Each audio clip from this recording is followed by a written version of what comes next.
one. What is up, everyone? Brandon Ferst, aka First Report, representing the First Off the Bench Podcast Network. Everyone comes off the bench. We are first. Welcome into week 15, the NFL Weekly. We break down everything in the NFL from a betting angle. And my goodness, do we have a lot to get to? And when I say we, of course, I mean myself and my co-host, Raider Jim Martinez. You can find Raider Jim at Raider Jim 1090. How are you doing tonight, sir? I'm doing good. You know, we're 1 week away from the holidays, 2 weeks left in the year. Who would have thought? I know if you would have talked to us or heard us 7-8 weeks ago, we'd both be sitting here telling you that our teams are getting ready to get back into the playoffs. And wow, doesn't look like that's going to be the case unless Santa's really, really nice to me next week. But I just don't foresee that happening. Yeah, you know, it's kind of crazy. We go back to let's say we go back to week 4, and it was Coach, obviously, with the Saints, who won't be with us tonight, hopefully next week, but with the Saints, and yourself with the Raiders, and myself with the Eagles, who, let's be honest, after the Dallas Cowboy, I think it was Monday night, just debacle, it looked like, top 5 pick. Who are they going to go after? Blah, blah, blah. And now the Eagles, with as we speak now, a 40% chance to make the playoffs. Now, we'll get to the Eagles. A lot to get to. We're back to full 17 games, I think, for the first time probably since week 4 or 5. So we have a lot of games to break down. Before we get there, we do have to start this off on a bit of a somber note. As most of you all know, this past weekend, Demaryius Thomas, the former Bronco and Patriot wide receiver, passed away at, I believe, I know he's in his 30s. I believe it was 37, but it was very, very unfortunate, very sudden. Obviously, our thoughts and prayers go out to the family and everyone really affected. And if you saw the social media from really everyone, he was obviously adored by everyone. Uncle Demaryius, or Uncle DT, kind of, I'm sure most of us, maybe single guys or, kidless or childrenless gentlemen kind of know that fun uncle role that they all play. Sounds like he fit into that role. So obviously unfortunate for that Thomas family. And I will say the Broncos this past weekend did a fantastic job honoring him. Obviously took the penalty of the delay of game. The Lions obviously did their part as well, declining that delay of game and not having anyone in the X position, which was, of course, Demaryius's spot. I'm sure we will see that 88 retired in Mile High at some point in the future. But Raider Jim, obviously, I mean, I was an old San Diego Charger fan. You've obviously always been an Oakland/Las Vegas Raider fan. We had a lot of run-ins with Demaryius, a lot of times cursing him out, but just because he was beating our own team. But what are your thoughts on the unfortunate passing? Oh, absolutely. He was the guy that you hated to see wearing the other color. You loved to hate him, but you had to respect the gentleman. And sad, 33 years old. 33 years old, and I haven't heard conclusive what the cause was. Just really terrible. Just a very, very, very bad thing. Yeah, I mean, it's obviously, I mean, myself, 33, I don't feel young, and everyone tells me blah, blah, blah, but you always feel like you're getting older, but it is so young for someone to pass, especially someone who had so much to give from what we heard and, what the stories that were told. So yeah, once again, from all of us here on the podcast network, condolences. And I don't know that did he have a history of epilepsy or what causes these seizures? And I heard he was in the shower and he had one. Yeah. And that's where they found him, I guess, or shortly thereafter. I never one to obviously speculate, and we're definitely not doing that here. I just, when you hear about football players passing at a young age, it immediately for me goes to CTE. I don't. Now, once again, I'm not saying this is the case, but, as you said, that sounds like something, a symptom, an ill effect of CTE. And of course, it's so difficult to diagnose because you're not able to diagnose it until, it's posthumous. So it is unfortunate. Hopefully we'll see something soon. I mean, not really hopefully. I mean, it doesn't really matter. Just for the family, for them to get answers, obviously. And then we'll obviously find out as well, but taken far, far too soon. And I know a lot of people in the NFL world were shooken up by that, but put on a great display this past weekend. So hats off to everyone there. And it was very nice to see. Yes, 100%. So moving on to another somber note, but definitely not on the same level here. And it's going to be kind of something that we're dealing with. This is kind of the introduction to the paper of this podcast. The COVID epidemic, and obviously we're not breaking news on a news scale. We're talking about the COVID epidemic 2.0, if you will, of the season of 2021 as we record now December 15th. 3, 4, maybe even 5 teams are going to have to make pretty big changes. Coaches, players, personnel, things like that because of COVID. Obviously, the Cleveland Browns are at the top of this. Raider Jim, I just want to get your thoughts. What are your thoughts on all of this kind of going on? You know, we're week 15 coming in, and it seems like I don't know. I find myself asking, why now? You know, I think this Omicron is a little more. It may not be as deadly per se, but everything I'm reading about it, and as I was explaining to you before we went on here with recording, I do a lot of the COVID protocol and procedure writing for the company I work for. So therefore, it's been a real learning experience for me, and I have to stay on top of the different things that are written and said. And just within the last 2 days, because I'm dealing with somebody that wants to post a social event through work. And I keep saying, this is not good. I don't care if you think you're going to do it in February. The spike is yet to come. And professionals, people that are on the same level as a Dr. Fauci, no matter what person's opinion is of him, guy knows what he's talking about. And so his counterparts are saying, don't get complacent just because first of all, the Delta variant is not done. The Delta variant is starting to come back.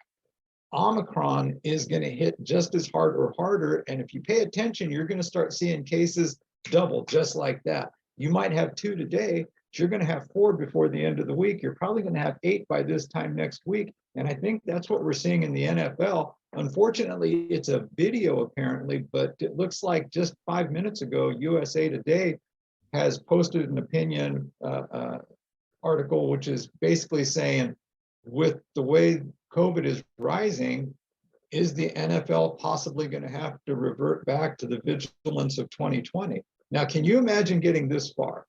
You're in week 14, and all of a sudden in the playoffs coming along, you're going to have to start telling people you can't go to the games. But look what's happening. I mean, there's a couple instances I was reading up on the game tomorrow, and one of the Chiefs out due to protocol, COVID protocol. Now, he practiced Monday and Tuesday, and I still haven't understood that. How did he practice Monday and Tuesday? Contact practices, even if it wasn't with pads, contact practices in the locker rooms. How is it this guy can't play, but you're not going to quarantine the other 10 guys he was hanging around with? It doesn't make sense. On the other side, you've got the Cleveland Browns, who are completely depleted to a point where the Raiders, who haven't won since October, are now the favorites on the road. So I really think the NFL is making a big gamble here. But I think COVID's going to force the hand, and boy, it's just going to come down to what kind of character do they have. Let's look at COVID again on the college basketball side of things. Tulane's done. Tulane's just said, we're just not going to play for a bit. And so they've canceled their last couple games, and I think they've got a couple more that they're just going to put on the shelf till after the first of the year. Yeah, it's, I hate to say it, but for the NFL, I think the way they look at it, I honestly believe that they will do everything in their power, everything first before they tell fans you can't come.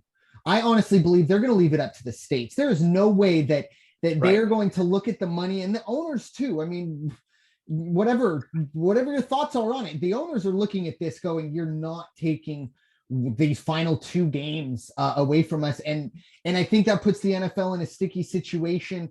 Now, what they could do is come out now and say no one's attending the playoff games. Then, I mean, because as far as I know there could possibly be playoff priority, but I don't think anybody's technically clinched a playoff spot. I know obviously there are a lot of things that have to happen for a lot of these teams to fall off, but still. So that could be a situation where no one's paid money for these tickets yet, because that would be something.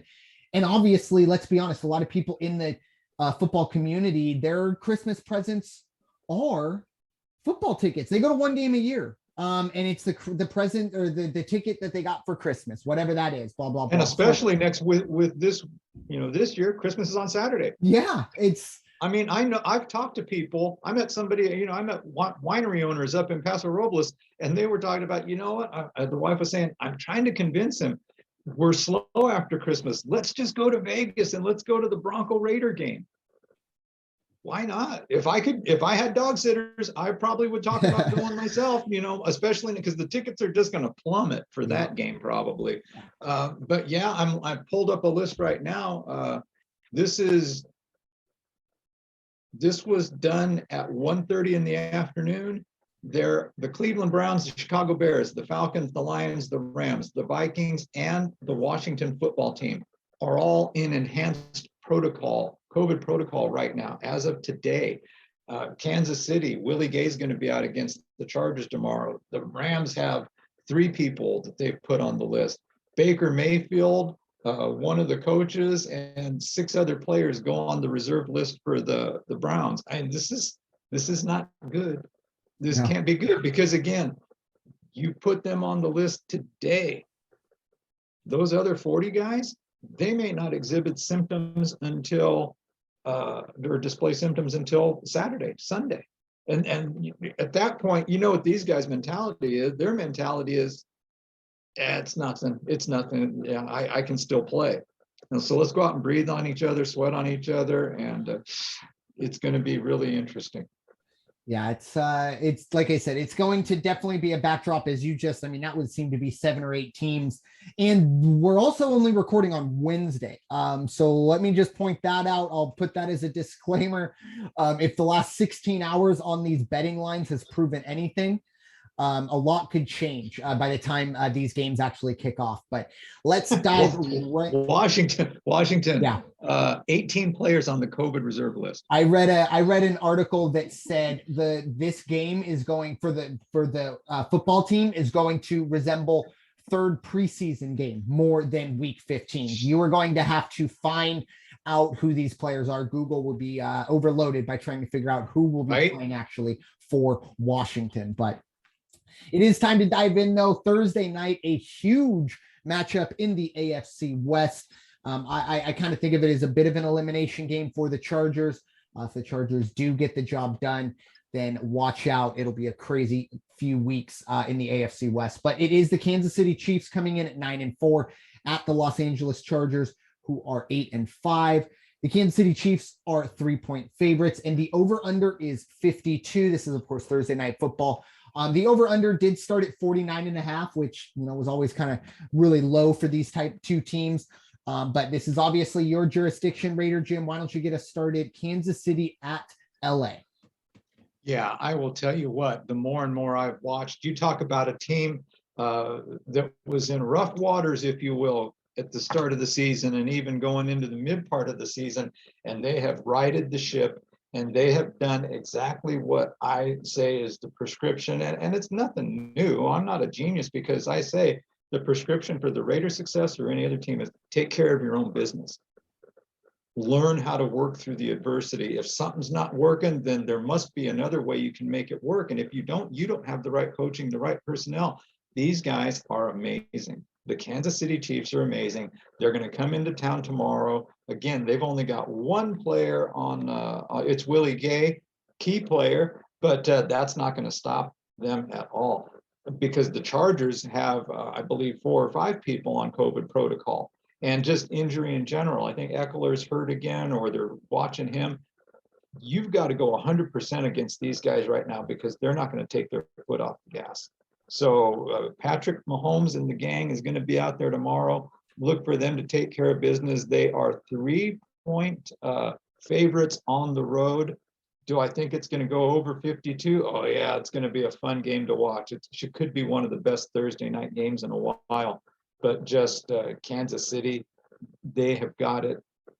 They've got it dialed in right now, and they're running that horse race right where they want to be. Yeah, it definitely was a stumble out of the gate to piggyback on your horse racing reference there. For the Chiefs, I think I forget who brought it up.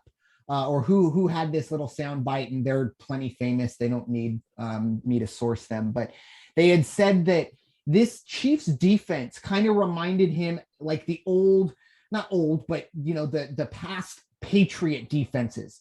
That early in the season, you'd think, oh, there's their flaw. There is their flaw. You can beat them by, that defense isn't very good. But by the end of the season, they're one of the best defenses. And he broke it down in terms of, because the first 4 or 5 weeks, they're playing every defense in terms of in their playbook. They're figuring out how to play the nickel, figuring out how to play the dime. And that's unfortunate. But when you have the offense like Kansas City had, they were 3-4 with probably allowing the most, or the very, I guarantee it was the top 5 points in football. And they were still 3-4. And since then, they have rattled off 6 in a row. And a lot of that is because of that defense. And in this situation, I like Kansas City really to get the job done here. I'm still never convinced that is a true home game for the Chargers. It might be sleeping in your home park or a home, in your home, if you will, and getting, your usual meal, but you are not going to have the fans behind you. You're still going to probably have to run silent counts at times. So not totally convinced about that. I think Kansas City gets the job done. If you want to bet it down to a half point, get it to 2.5 just to cover yourself for a field goal game. It could possibly be that. I am going to actually take the under here. I think a lot of times on the Thursday night games, the offenses haven't been given a ton of opportunities to put some crazy things in. And I think both of these teams are going to be heading forward playoff teams. And I don't think they're going to be showing, that special play on a 2-point conversion or a 4th and 1 that they might need in, late December, early January. So maybe a little more cagey affair. And I hate to say it, but Patrick Mahomes is probably due for a couple turnovers. That's just how his season has gone. Yeah, but I'll tell you, the games and he hasn't had his best year, and he's been honest about it. But I will tell you, there's been a couple of games when I have watched him in the last couple of weeks where I swear he could walk up to the line, look across and say, hey, I'm throwing to Hill. Yeah. And everybody's just look around, and he's going to throw it to Hill, and Hill's going to catch the ball. I'm going to throw it to Travis this time. And they just do it. And yeah, it's the bear being awoken, if you will. That's what's going on. Now the Chargers are sitting at number 5 right now in the wild card picture. And, to lose this one, the way Cleveland's, although, everybody's getting the break with Cleveland this year, but Cincinnati, Cincinnati wins, they're going to jump up. Indianapolis wins again. I don't know. The only thing positive about the playoff race right now for these teams that are fighting and scratching, Buffalo, this might be their last gasp this week. You talk about the team that's underperformed, but we'll get there. There. Yeah. Well, and this week is, if you're familiar with the red zone, they have what it's called in the morning. It's the witching hour. It's from when losses become wins and wins become losses. This might be the witching week. There are a lot of games that are forks in the road for a lot of these teams. A lot of 6-7 versus 7-6 matchups. And this one, 9-4, 8-5 in the division. Kansas City wins this game. They will have, I believe, swept the season series. So they'll have the tiebreaker. I believe they won that first game, not fully quoted on that, but moving on, it is, of course, some Saturday football. Obviously, the bowl season is upon us in college football. So Saturday's a little more opened up for the NFL. So we will see our first Saturday game. It will be the Las Vegas Raiders heading to the COVID Cleveland Browns. Raiders are 6-7. Browns are 7-6. The line is now Raiders -1.5. The over under here is a paltry 38.5. As you mentioned, Mayfield out. Kevin Stefanski, the head coach, I believe will also be out, but I will say they dominated Pittsburgh last year in the playoffs without Stefanski. So I don't know if that's the biggest thing in the world. I think obviously the Mayfield situation is a bigger deal. In terms of the weather, because we are at that time of year for some of these places, it's expected to be in the mid-30s. Rain is expected, but I believe that will be a little bit earlier, maybe not too much during the game, but once again, it is Wednesday, so a lot could change. But Raider Jim, obviously, this is your spot to let us know what you think. Raiders road favorites against Raiders. Yeah, all it took was for the Cleveland Browns to put 18 people on the COVID protocol list, including the starting quarterback, and then add to that a head coach. Other than that, boy, the Browns were shaking in their boots that the Raiders were coming to town. I think the Raiders since September since October. October was the last time they won. That's a big stretch for any team. But for the Raiders, their confidence is shot. So quite honestly, 1.5 points on the road, they may not be able to put it together still. They really may not. They don't show any signs of a running game. The defense plays okay. They play very good at times, but then still at other times, I mean, look at the yardage and the points they gave up last week. I can't get too high on any aspect of the Raider game right now. They're 3-3 on the road. This year, they're 6-7 overall. They have very, very small chance of anything to happen where they could get into the wild card. It's just not going to be the case. They've lost too many division games. So at one, I would take Vegas. I would take the Raiders money line this game, if anything. And I would definitely go under the 38.5 because the weather, as you indicated, the weather's going to be bad. It's just going to be bad. Obviously, Baker being out is a big deal. I think it's the other 17 and not necessarily one or the other. It's the 17. They have to replace 17 players, or well, maybe not all are players, but a heavy amount of players. Case Keenum will get the start, which isn't, devastating.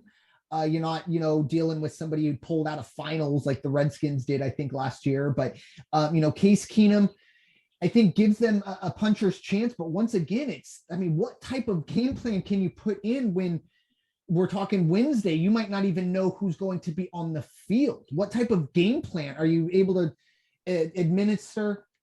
But on the flip side, you have the Raiders who just, it seems like it's been there and it's ready for them to take a bite. And it's the old, you can lead a horse to water, but you can't make them drink. And for whatever reason, this team just doesn't want to get over that hump, or at least isn't able to. I don't think it's a want situation.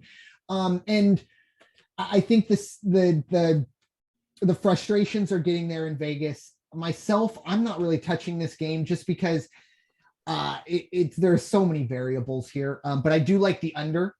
I think you talked about it. You're going to have a backup quarterback without a head coach. Those situations minus 17 players. And then on the other side, a team that has, struggled offensively a lot this year, and the weather. So that all kind of seems good enough for me to pick the under. And if for whatever reason it turns into a shootout, then, you just tip your hat and hope Raider Jim's happy at the end of it, because I'm not going to have a dog in this race. So I pulled up the injury. I've got the injury list up on Vegas Insider, and apparently it is so extensive for Cleveland. They don't even have Cleveland listed, because I wanted to see, the key for Cleveland is going to be, do they have a couple backs they can get in the game? If on the wet turf and the cold weather, that Cleveland line might be able to push around and get inside, outside, and just eat the clock, get those ground runs, do 4 or 5 yards on a first down run, and keep the offense on the field, wear out the Raiders defensive line, which is not going to be hard to do. And, that would be the success for the offense right there for Cleveland. Yeah, a lot of ifs. I mean, as we said, so many ifs.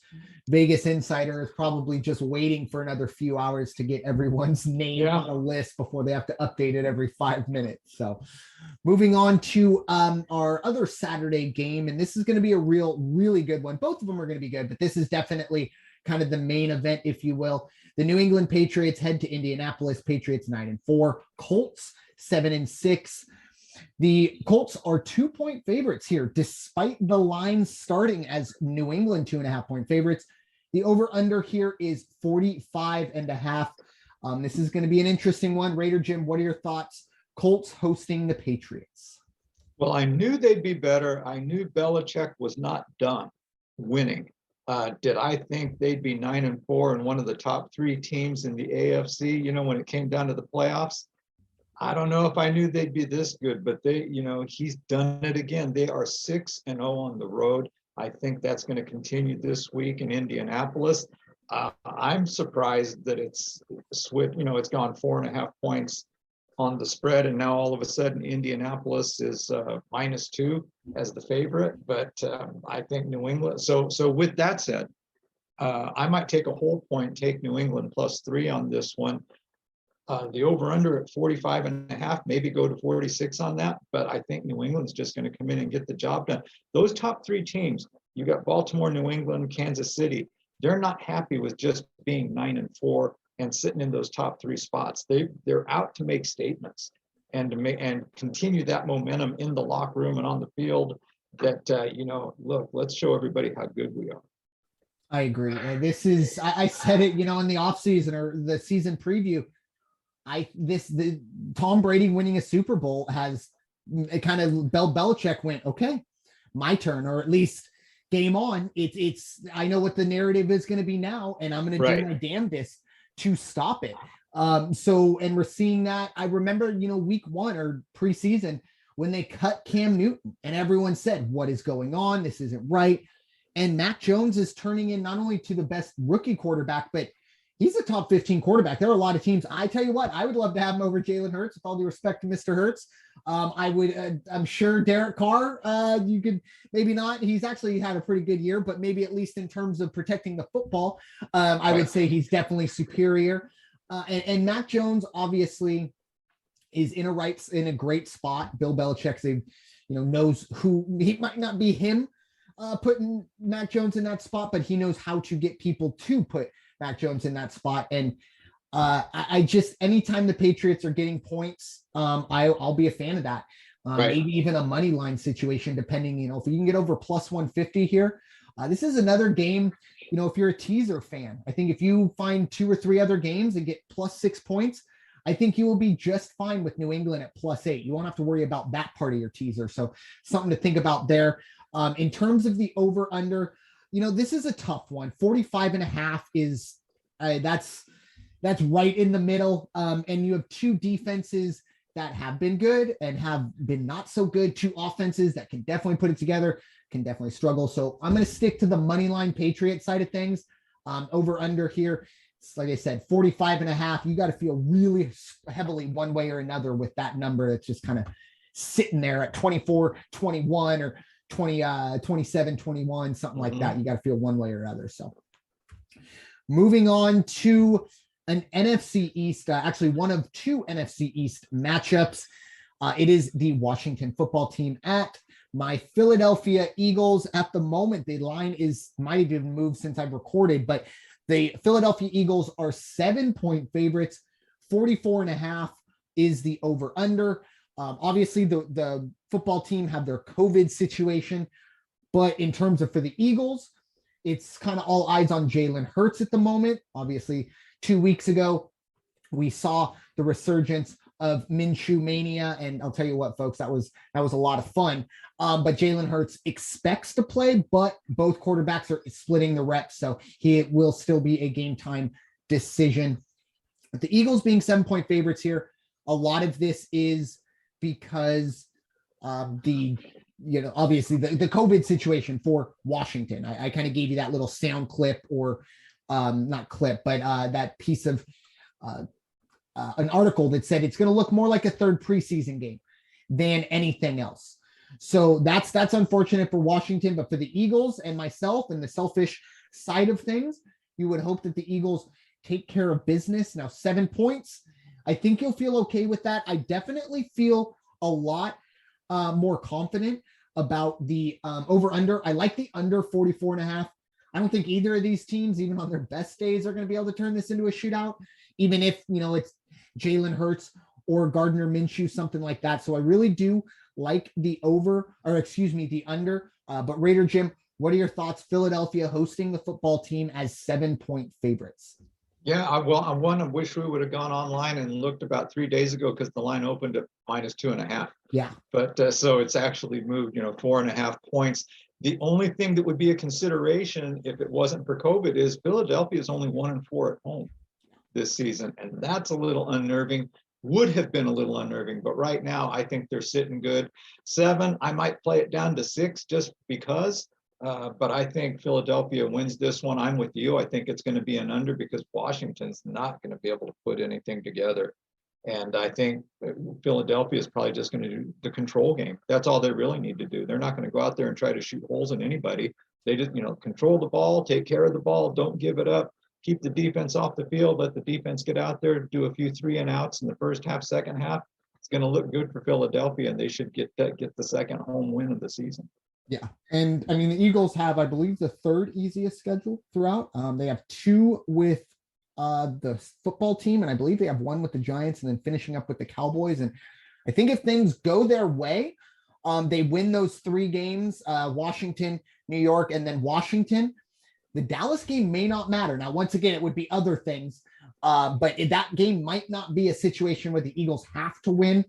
But we'll get to that when we get there. Plenty of landmines. They've already lost to the Giants once this year, so it's no guarantee that you're going to just walk in, even with the football team here, despite their bit of a COVID situation. So moving on to, let's see. Oh, lost my spot. Okay, Carolina is heading to Buffalo. The Panthers are 5-8. Buffalo Bills 7-6. Despite the Buffalo's struggles of late, they are 10.5-point favorites here. Cam Newton will start apparently still. The over-under is 43.5. Weather will be in the low 30s, but no snow or rain is expected. Raider Jim, what are your thoughts? Buffalo, despite their struggles, 10.5-point favorites hosting the Panthers. Yeah, it just seems like one of those double-digit spreads that, to me, it can't be, and especially with the way Buffalo's been playing. The games that you think they should have won or at least been competitive in, they just haven't been able to pull it out. And I don't know. I might take another half point, take Carolina minus or plus 11 in this one. The over/under. I don't know what the weather is. I didn't see anything for weather. No, it'll be cold, but no snow, no rain, no bad winds, no anything like that. So about wind, but I think possibly over 44 in this one. But I think Carolina, they've got to have one left in them. They've got to have one left in them, and they're not going to the playoffs. Can they be a spoiler? And if they can, yeah. And Buffalo's got to be shaking their heads. You don't know if Buffalo's the team that's actually going to lose confidence so much as it's going to be, can they become that cohesive unit and play together as a team and move forward, as opposed to now we got guys playing individually. Yeah. Hard to say.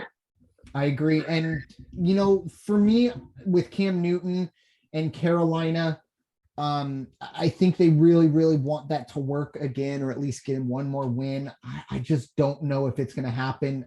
They might cover this 10.5. Yeah. And I know Buffalo's had their struggles, but I do think Buffalo gets right, if you will. The only worry I have on the 43.5 is can Carolina hold their end of the stick? I mean, this could be 31-7 and we're all stuck going, oh, darn, something like that. And that's what I do worry about. So with the weather and everything, and until Cam Newton shows me that he's not a terrible quarterback, I mean, I'm just calling it like it is. I'll take the under. In terms of Buffalo, this might be a game that you want to throw into that teaser, but I'm not putting 10.5 points down on a team that's looked the way Buffalo has looked. Even if they did kind of, pull themselves up by the bootstraps a little bit last week, not enough, but did look at least like, okay, this team isn't just going to go quietly into the night. But yeah, I'm not putting 10.5 on that team. I'll feel more confident in the fact that Carolina's got to score some points before I do anything weather as well. So moving on to an AFC East matchup, one of the hottest teams in all of football, the Miami Dolphins at 6-7 are hosting the New York Jets, who are 3-10. The Dolphins are 8.5-point favorites. The over-under here is 42. Raider Jim, what are your thoughts? Miami, 8.5-point favorites against the Jets. Yeah, and that line has moved, so I don't know what has happened, because I had seen 8.5 as well. It is at 10 now. Miami's a 10-point favorite at home with the over-under coming in, has dropped from 44.5 to 42. So there must be injuries out there on the Jets side of things that have caused this to happen. Even at that, I'll still take Miami. I think Miami's going to put this one away, no problem. The Jets had a couple good games, but I think that's all done. I think they're done for the year. 1-5 on the road, Miami 4-3 at home. Probably not going to make it into the playoffs, but they're playing good, respectable ball right now. And I think their efforts in playing for pride are going to pay off for them, not just for the balance of this season, but going into the offseason as well. So look for Miami to cover the 10, the over-under at 42. And again, weather not being a factor anywhere along the way. But I would say 42, that's kind of a tough one. That's again that thing. Well, you would like to think that two teams of this caliber would be able to put up 40 points. Just hard to say. It could end up being 28-13, and there's your 41. Yeah. So I would say just sit on that over under. Maybe go up half a point to 42.5 or 43. But I think Miami covers at 10 because I think the Jets aren't going to do anything. Yeah, I agree. I think these are two teams. I mean, the Jets have never really gotten going, but they're definitely going on a down trend. And the Dolphins, like I said, not only are they on a roll, but they look around and go, hey, if we do our part and some other things happen, we're a 7 seed. And that's got to kind of fire them up as well. Brian Flores has kind of turned that around, and that's great for them. In this case, though, I do agree with you. I think you can lay the 10 points. In terms of the over-under here, I think the magic number is 17. Can the Jets get 17 points? Because I don't think the Dolphins are going to put up more than 28, maybe 31 points. And at that point, look, if you're at 28-14, that's got you a push. Do you think the Jets can put up 14 points? You need an extra field goal to feel real good about that. I'm not going to do it. It's unfortunate. My heart goes out to Saleh, because it's really difficult to be a rookie head coach. It's really difficult to be a rookie head coach with a rookie quarterback. And it's extremely difficult to be a defensive rookie head coach with a rookie quarterback, because you're kind of feeling a bit helpless in the situation. You're not the one who is kind of hands-on with him. It's someone you picked and hope that their plan for him was going to work. And it's at least not working right now. So, like I said, I don't think it's fully on him, but this is the struggles you have when you have a defensive coach or a defensive-minded, defensive specialist coach with a rookie quarterback. Zach Wilson has looked like the worst quarterback in the draft, or at least starting so far. So that's a struggle. And like I said, unless the Jets turn something around, or, like I said, if they come out and put up 24, 28 points, I'll happily rip up my under ticket. But like I said, I do really like the Dolphins here. I had them at minus 8.5. Minus 10. I mean, I'll probably go up as high as maybe 12, maybe even 13. I'm not putting all 14 down, but I think this is going to be a game that it's not going to be too competitive heading into the fourth quarter. So the second and final NFC East matchup is the Dallas Cowboys at 9-4 at the New York Giants, who are 4-9. The Cowboys here are 10.5-point road favorites. The weather here, there is expected to be rain in the morning, possibly into the game, but the temperature will be in the high 30s, low 40s. This is my jurisdiction, so I'll kind of dive in. The Giants are a team that has Saquon Barkley, who struggled to kind of get rolling. They have a defense that isn't terrible, and I mean might even be above average on really good days. The Dallas Cowboys, though, I think have maybe one of the more dynamic players in all of football, at least on the defensive side, in Micah Parsons. And it breaks my heart as a Penn State fan, as someone who was hoping the Eagles. I love Devontae Smith, and I think he's the better pick that was there. But I'll tell you what, Micah Parsons would look really good with a couple wings on his helmet, but that's not the case. Fortunately, he's going to be probably a thorn in my side for the next 10 to 12 years. This is a guy who's going to run away with the defensive rookie of the year and probably get some looks at defensive player of the year. Because of that, I think Dallas covers here. I think they kind of blow out the Giants. Dallas is the team that always kind of has a chip on their shoulder for good reason. They could be 17, 18-0.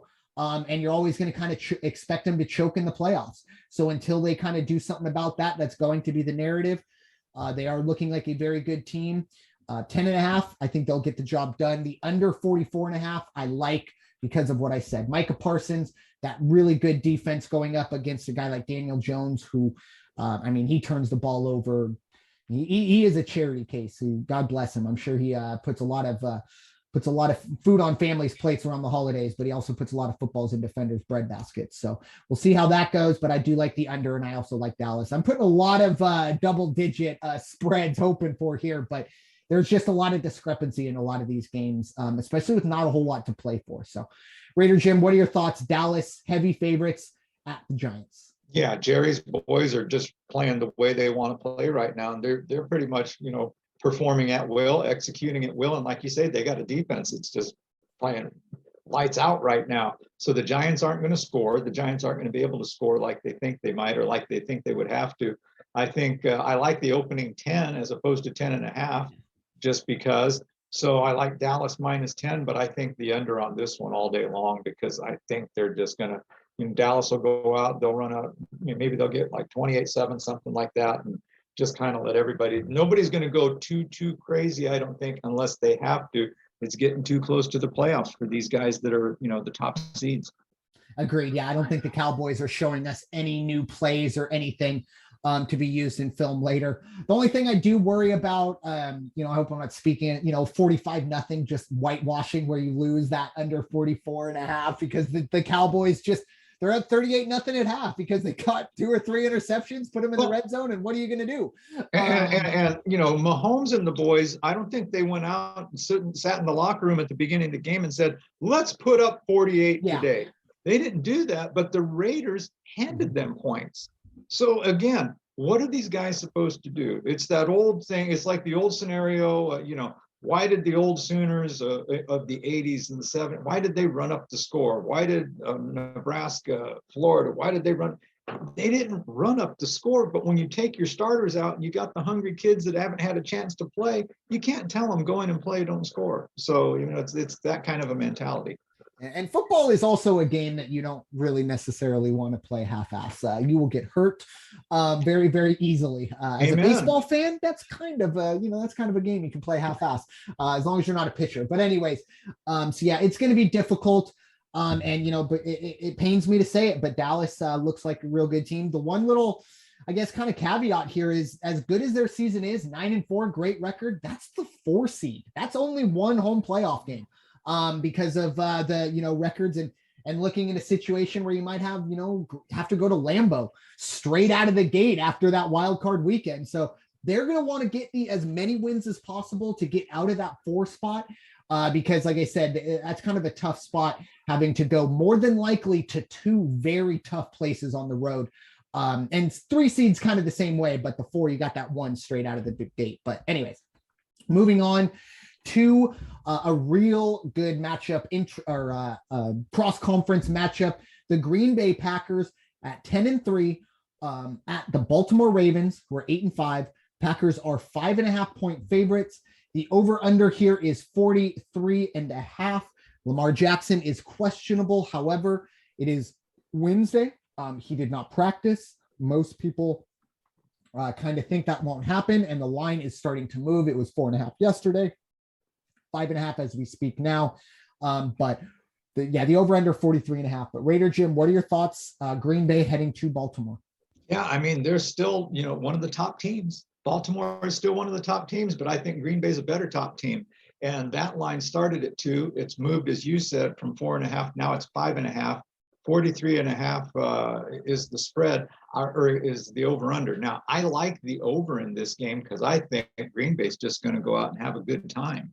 And I think Baltimore will put some points on the board. I just think it's going to be that situation where go ahead and give Rodgers the ball one more time and see what he can do. You never want to do that, but he, it just seems to happen. So I do like Green Bay to cover the 5.5. I don't think that's going to be an issue. They'll probably win by a full touchdown on this one, and I think it's going to go over the 43.5. I agree. But Baltimore, as I'm looking at the injury report, they're a pretty banged up team. I think really even from our plays, I think even with Lamar plays, I think they cover this 5.5. The Packers.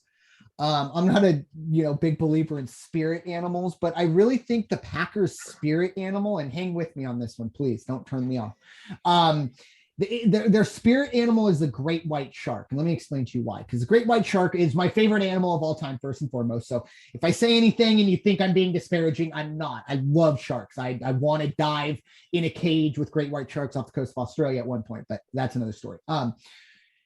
Sharks are put on this earth to pretty much do one thing, and that's kill. And that's kind of how the Packers are. I don't think anybody in that locker room necessarily likes each other. I think it's a pretty, I'll call it toxic locker room, more than likely, but they all have one very big thing, actually two things in common. They're all very talented and they all really want to win.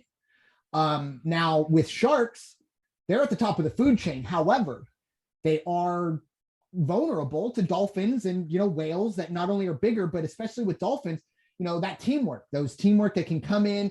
Sharks are solo creatures. Dolphins come in, gang up on them, blah, blah, blah. It's kind of what we've seen with the Packers. They're really good in the regular season. And then once it kind of gets magnified and the team needs to come together, doesn't happen. And believe me, I mean, after everything that's gone on with Aaron Rodgers and was he vaccinated? Was he not? Did he say he was? Did he not? I can't imagine that went over too well with a lot of people in the locker room, regardless of what he's doing.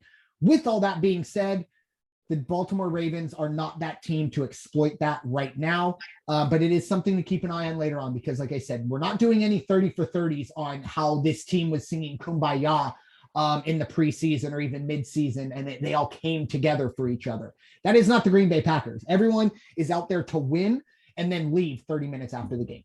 So with that, moving on to the Tennessee Titans, heading to the Pittsburgh Steelers, who somehow, some way are still alive in the playoff picture. The Titans are 9-4. The Pittsburgh Steelers are 6-1. Tennessee's 2-point favorites on the road. Weather-wise, no rain or expected, but we will see some chilly temperatures from the mid to low 30s. Raider Jim, what are your thoughts? Steelers hosting the Titans. Yeah, I don't know how Pittsburgh's done it, but they've done it. They're 4-2 at home. Tennessee's 4-2 on the road, but Pittsburgh is 6-6 overall. And I think that difference in the overall one-loss record speaks of these two teams. I think Tennessee's going to come out. They're going to put together a good game. They've won their last game. Pittsburgh lost that last game, of course.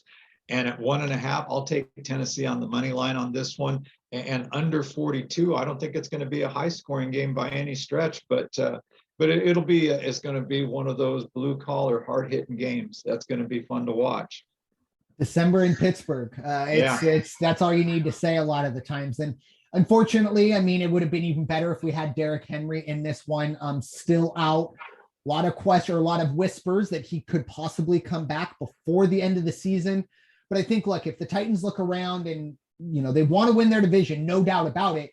But if they could take an extra week with Derrick Henry and get him back in the playoffs rather than week 17 and, worry about that, I think they'd rather do that. But if they have to, they'll see what they go. In terms of this week, I don't know, for Pittsburgh, they're just that serial killer, that axe murderer in a horror film, kind of like the Dodgers were, that you just when you think they're dead, nope, here they come back again. I mean, everyone's talking about Chase Claypool and his boneheaded mistake. Don't get me wrong, big time bonehead mistake. And to blame others, it was stupid. But I'll tell you what's not being talked about is the fact that the Minnesota Vikings were up 29-0 with 2.5 minutes left in the third quarter. And it came down to the last play of the game. That's what needs to be talked about, more so on Minnesota, but also with Pittsburgh as well. It shows that, he might not have a ton of bullets left, but he's got some. And you just don't know when it's going to be a full or a blank. And I think Pittsburgh can get the job done. I want to bet it up to an extra half point to get Pittsburgh plus 2.5.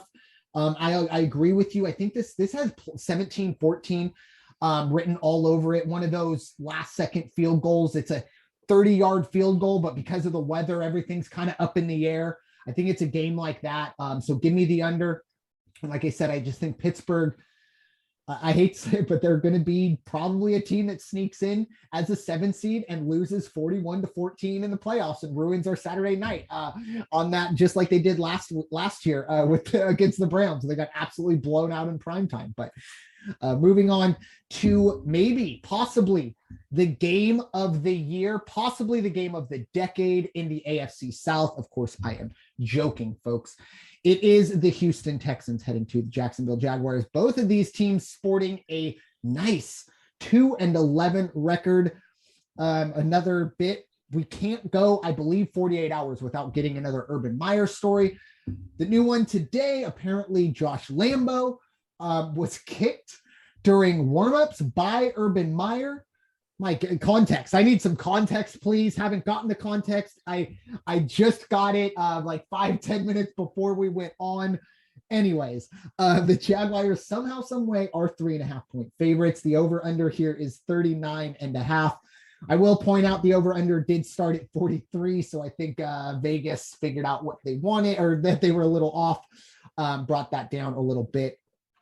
Raider Jim, first question, who do you like? Second question, how much money will it take for you to sit down and watch this entire game? Yeah, I can't, they say everybody has a price, everybody but me. I can't be bought to, I've got more important things. I've got bows to put on Christmas presents, and I'd rather do that. Houston, believe it or not, give me Houston in 4 points on this one. Jacksonville is just a hot mess, man. And yeah, okay. So I guess he kicked Josh Lambo during preseason. Oh, okay. So it was it says former Jacksonville kicker Josh Lambo says Urban Meyer kicked him during preseason. And you know what? I don't care if you're my head coach or my boss or whatever. You kicked me. That's going to be a bad ending for you, not me. I assure you. Urban Meyer, when they're already talking last week, or maybe it was earlier this week, and they're already saying, well, this is going to be the replacement, and there's already a lot of support for the in-house anointing of one of the coaches to be the next head coach. So the writing's already on the wall. What makes these guys want to go? They're not even playing for pride, it doesn't seem like. It's almost like, can we just get this over with? And I think that's what's going to happen. I think Houston's going to come out with more fire as far as, and we got a chance to win another game. You couldn't have had a more evenly matched debacle of a game, Houston and Jacksonville, but I'll take Houston again, +4 on this one. Over under 39.5. Keep it under 40. Yeah. I could just only imagine, the schedule comes out and ESPN or Thursday Night Football get their look. And I just wonder if someone in that meeting went, ooh, Deshaun Watson versus Trevor Lawrence, week 15, to figure out, who's going to be, fighting for that Monday Night Football. And then we get to this point and it's 2-11 versus 2-11. Now, obviously this isn't a primetime game. It'll be 10 or whatever. It doesn't matter. Look, if you want to bet it, fantastic. I agree though. I think there's a lot of value with Houston +4. Probably even money line. Like I said, I don't think Jacksonville should ever get points. They're probably the worst team in football. I think they are the worst coach team in football. And I mean, like I said, we literally can't go 48 hours without, just 48 hours ago, it was Urban Meyer calling all of his assistants losers. And I mean, 48 hours before that, you could probably go and find something else. So maybe by the time this podcast even drops, something else will happen. So take Houston.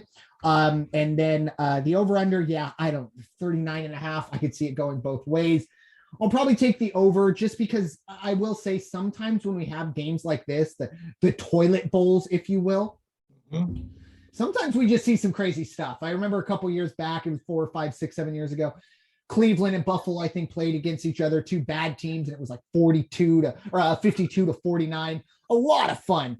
Nothing mattered. No one was really watching, but a lot of fun for those. And my hat goes off to the Jacksonville Jaguar fans, all 17 of them that'll actually be there, because I do believe the Jaguars are so dependent on the road team and their fans coming in and kind of filling that place up, or at least I can't imagine a whole lot of fans from Houston are making the schlep to see that fantastic football game. So it might be one of the lowest attended games in recent memory. So we'll see how that goes. But next up is a bit of a mismatch, if I would say so myself. The Arizona Cardinals, who are 10-3, at the Detroit Lions. who have a 1-11-1 record. The Arizona Cardinals are 13.5-point favorites. The over-under here is 47.5. Raider Jim, what are your thoughts? Detroit hosting Arizona, looking for that second win. Yeah, Detroit got their one win. It's done. And Arizona's just good. Arizona's been good all year. And to think that they're only the number 3 seed right now. They're not even the number 1 or 2 seed. They're the number 3 seed in a very, very strong NFC this year. And I think Arizona comes out, takes care of business on the road. 13 points. Yeah, I can see them easily winning by 2 touchdowns, 2 full touchdowns and 2 full extra points. So Arizona will win. Arizona will cover. And I will take the over on this one. I might take it down to 47 and go, over 47. But Arizona's going to put up so many points that Detroit only has to score twice, and they'll get the over. Yeah, DeAndre Hopkins going to miss, I believe, the last 4 weeks of the season. Not going to matter this week. Obviously, that is a loss, but not enough to make this competitive, and probably not even enough to keep this a covered game. I agree with you. I think Arizona wins by at least 2 touchdowns. In terms of the over-under here, I like the over as well. I think Detroit can score some points. Jared Goff is not a franchise quarterback and not going to be in the Hall of Fame and not someone to build around, but he's also not a quarterback who should be 1-11-1. I'm sorry. It's hard for me to see. I know they've had a lot of issues. Coaching maybe hasn't been great. I also believe the 2 teams we talked about in the last game, the Lions haven't been able to face the Texans or the Jaguars. I think the Lions win both of those games. I also think the Lions would beat the Jets. So as crazy as it is, I think the Lions are maybe the, number 28 team in my power rankings, if you will, even though they are 1-11.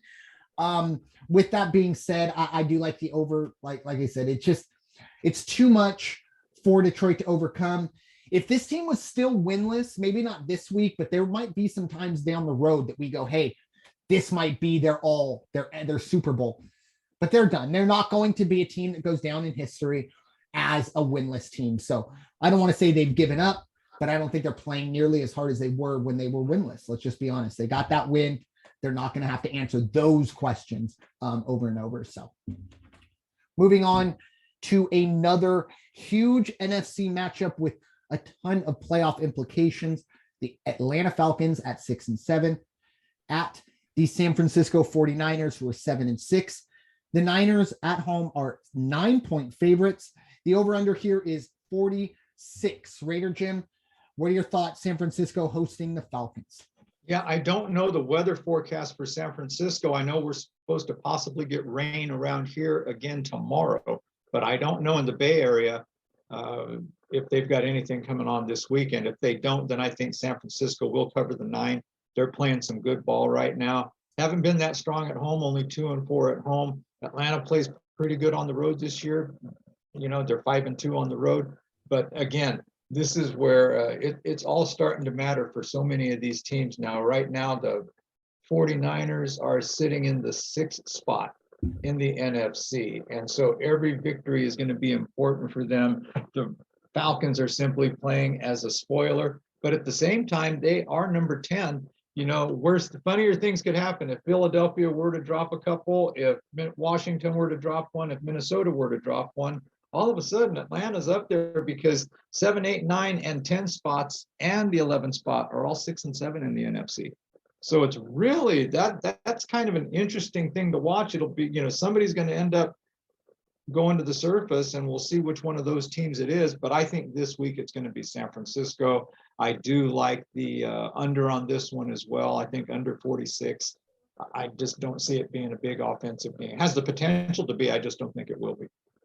Yeah, I agree with you. I think San Francisco, I'm not going to go so as far as to say the Falcons are frauds, but they're not a 6-7 football team, folks. They've won 2 out of the last 3. Congratulations to them.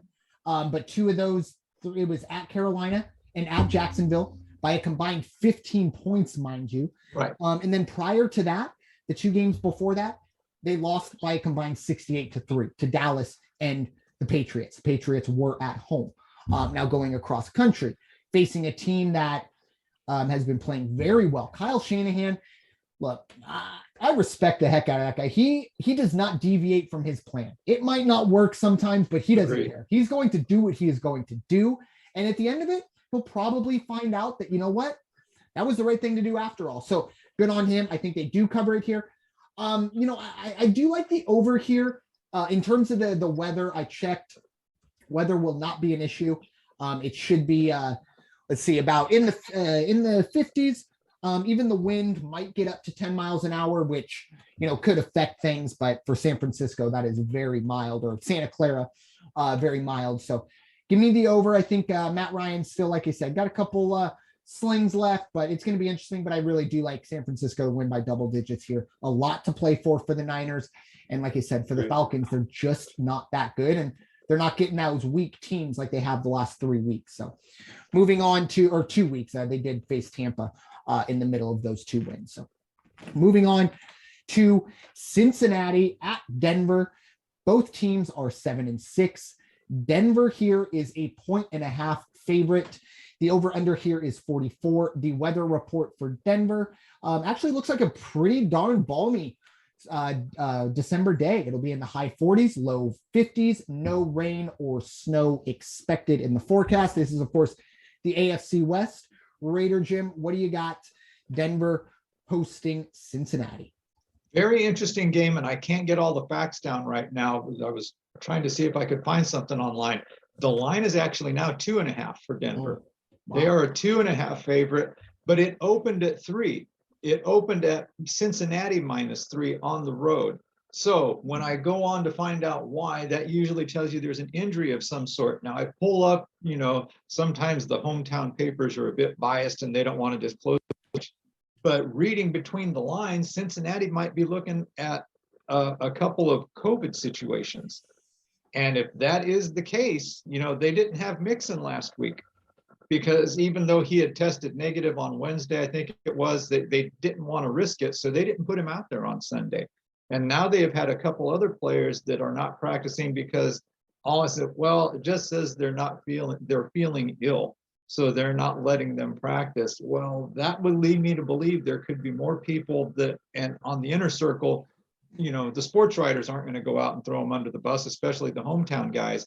So for it to move from opening line at Cincinnati -3 for it to go to a 2.5 point Denver is the favorite now. There's something to be said for that. And I think both teams are playing just about the same right now as far as where they're sitting. Let's see. Cincinnati is in the number 9 spot. Denver's the number 10 spot. This is going to be a better game than people might expect. Think about how well Denver has played a couple times over the last few weeks. They won last week. Look for them to play a strong game. I like them on the money line. I wouldn't necessarily take points either way. I like the money line, but I think it's going to be one of those games where Denver puts up some points. So go over 44 on this one too.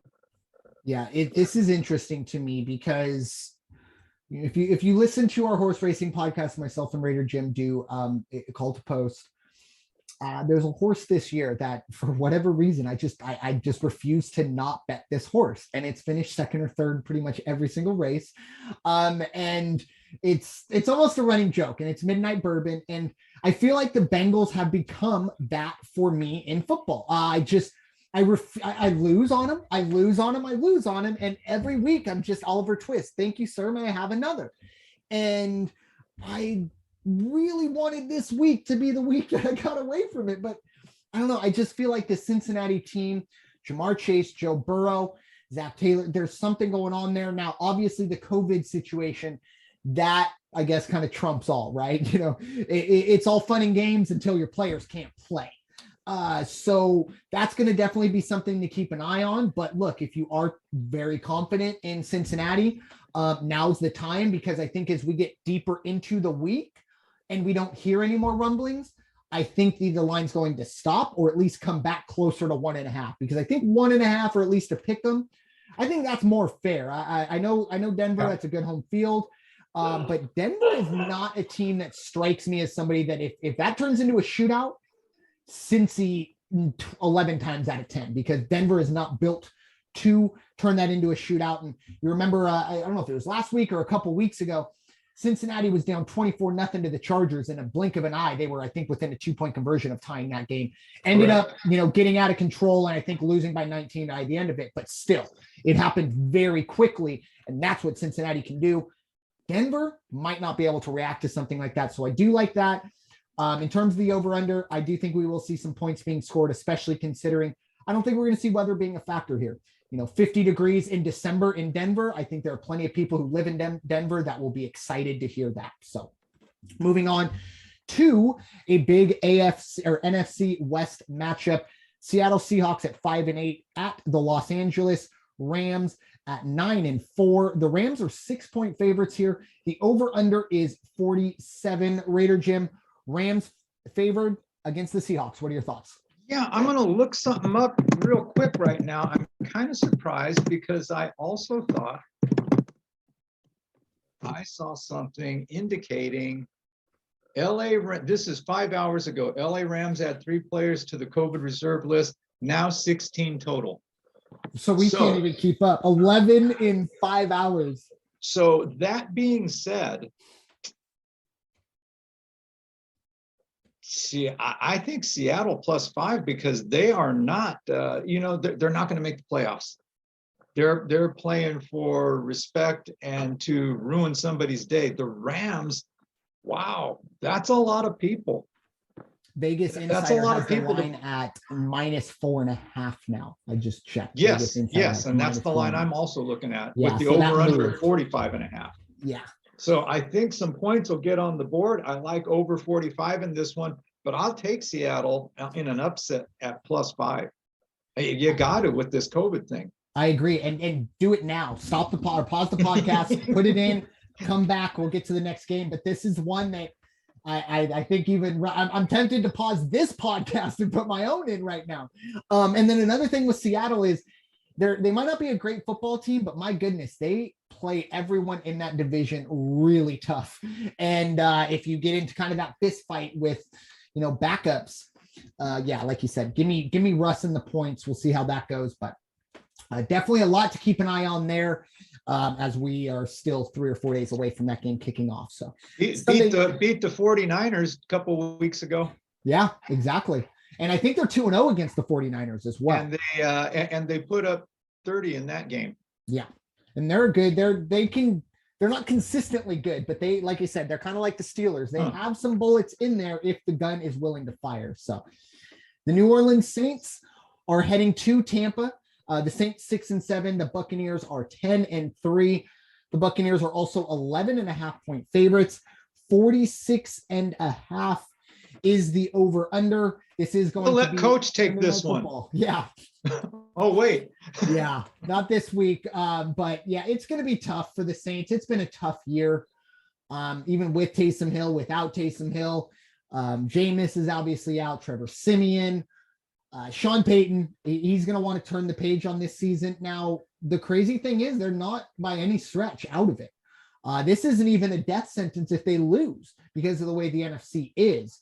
11.5 for me is a lot, but the Buccaneers have been playing so well of late. This game is in Tampa. I like Tampa here to cover the 11.5. In terms of the over/under 46.5, I actually like a little bit of the under here. I think it's going to be a bit of a cagey game, and I think Tampa Bay's defense is going to kind of focus on shutting down the Saints' run game as they do so well and making that team one-dimensional, whoever is back there. I think that's the key right now. Give me Tampa to cover, and then I will take the under. What are we looking at? The under 46.5. Raider Jim, what are your thoughts? Yeah, I mean, you take the high and the low like Olympic scoring. You look at the last 4 victories for Tampa Bay.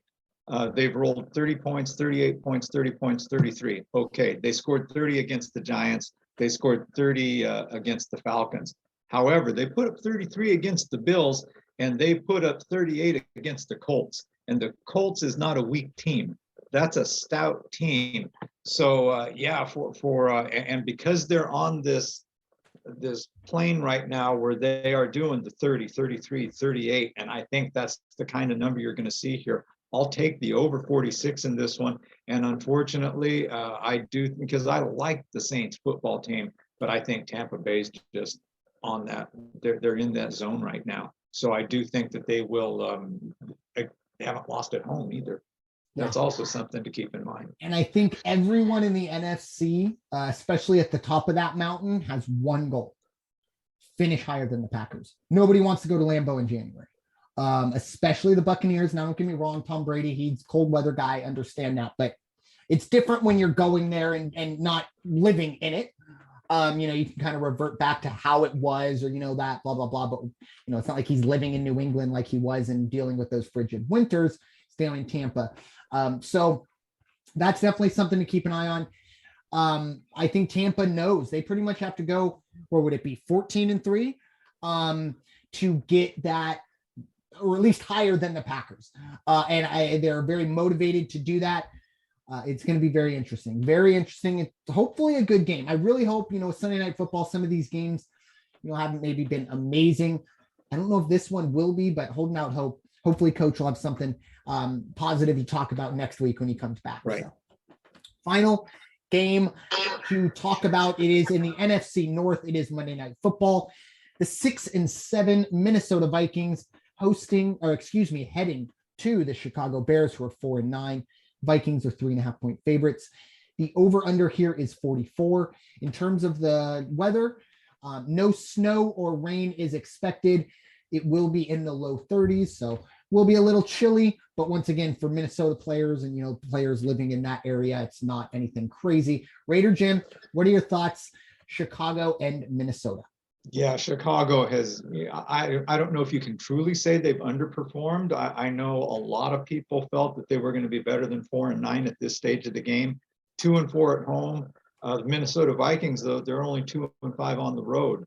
And the Vikings, I would say, of the two teams, the Viking is the head scratcher to me that has truly underperformed. But in Chicago, against this Chicago team, I don't think the Bears are going to be able to pull it out. Minnesota -3, that's fine if you need to buy down that half point. Over under 44. The only thing you could see is if Minnesota, got on one of their offensive streaks and put up 28 or 30 points. And then if Chicago can get, touchdown first half, touchdown second half. So you might want to look at the over on this one. But to Minnesota to cover at -3, I think that's pretty good safe bet. And Monday Night Football, everybody seems to bring up their game just a little bit. Yeah, and I think we saw there are a lot of times certain running backs maybe need a week or two to come back and get their legs underneath them. Dalvin Cook is not one of those. I know it was an upper body injury, not a lower body injury, so it's not exactly the same. But he had probably maybe his best career performance, I know, for my fantasy team, for nothing, because I've been out of it for quite some time, but he did very well for my fantasy team on that last Thursday night. So I think he can bring that in here, and that's what Minnesota is going to need. My problem with Minnesota is they play down to every single opponent. Obviously, there's one win in the Lions Rolodex, or their record. Minnesota Vikings. Even if you watch the Steelers game, you watch up until 5 minutes left in the third quarter, and you have to sit there and go, wow, Minnesota is so much better than these guys. And then you flip forward 45 minutes and you're watching, oh my gosh, Ben Roethlisberger might win this game right here, or at least tie it with the extra point. That is kind of their season in a micro. It's going to be difficult, but I think I'm going to take Chicago +3.5, hoping this turns into a field goal game, a typical NFC North matchup in late December. It's a grinded out football game. Nobody really gets away from anybody, not because one team's better than the other, but it's just no team really wants to air it out. Nobody really wants to make a mistake. Minnesota has the ball with 12 seconds left. They kick a field goal, win the game, and everyone goes home happy. Or at least, not the Chicago fans, but everyone else. So it'll be interesting. I like that at least some point, but I do like the over here of 44. I know the weather probably will be a factor, but I think both of these teams can run the ball very well. It's kind of how they're built. Yeah. So if that is the case, two defenses that really aren't anything special. So we'll see how that goes, but it's going to be a very interesting week overall, not just this game, but and take out Jacksonville and Houston, but pretty much every other game has playoff implications. And most of them have, we're going this way and you're going down, or if you win, you're going that way and we're going down. Because this is going to be the week that we might look back on, oh, well, they lost that game to this team. Now they have to win. They don't have that tiebreaker because a lot of these teams playing each other in the wild card picture, first tiebreaker obviously is head to head. We'll get a lot of answers this week. But Raider Jim, final thoughts for week 15 here of the NFL Weekly. Well, somebody's holidays are going to start out real good and some people's aren't. I guess that's the way it's going to be. It is nice to see Saturday football. That tells you we're getting that much closer to Christmas. I'm looking back, one more comment on this last game we were talking about. And yeah, the Vikings, they lost that game to Detroit, but 2 weeks before that, they beat the Packers. So, I mean, it's the you don't know which team you're going to get out there. And when they beat the Packers, they only beat them by 3, but the two teams put up 65 points. So who knows? It's going to be interesting to see. But as far as final thoughts for this week, wow, it's an exciting time of year. Even if your team isn't in the playoffs, it's always better if they are. But there's good football to be played out there. Going to be interesting to really watch the wild card, the fight for the wild card in the NFC. I think it's going to play out, no real surprises in the AFC, but wow, they're just all bunched up there in the NFC. So we'll see who is ended up standing. Yeah, I think it's a race to 9 wins in the NFC, at least on the wild card picture. Correct. I think if you get into the 9 and 8, you can feel really, and that's kind of why I think for the Eagles, if they win these next 3 games, they can get to 9. They would put them 9 and 7, and going into Dallas, ideally Dallas is seated where they need to be, and they don't play Dak. But looking down the road, they might have to play for something. If that game didn't need to happen for the Eagles, maybe if you win, you're a 6 seed. If you lose, you're a 7. But either way, you're in. And truly, I mean, as we're looking at it, Washington facing their COVID issues. Probably they are not going to win this week. Minnesota should win this week, but it depends which team shows up. Still, Washington drops. All of a sudden, it's Minnesota and Philadelphia are the next 2 teams in order after San Francisco. So, yeah, they're by far and away, they are not out of it. And who knows? Maybe the Saints pull off a big time upset. They're 7 and 7, and everything just goes haywire. And right, we're stuck wondering what in the world is going on. Believe me, the way this season has gone, I would not put it past that to kind of be a case. There've been a lot of big time surprises this year. So thank you all. Yeah, and first and foremost, everybody's got to stay healthy. Yes. If COVID might have the last say in a lot of this.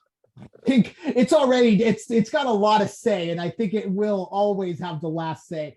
And that's just a reminder to keep an eye before you put those bets in.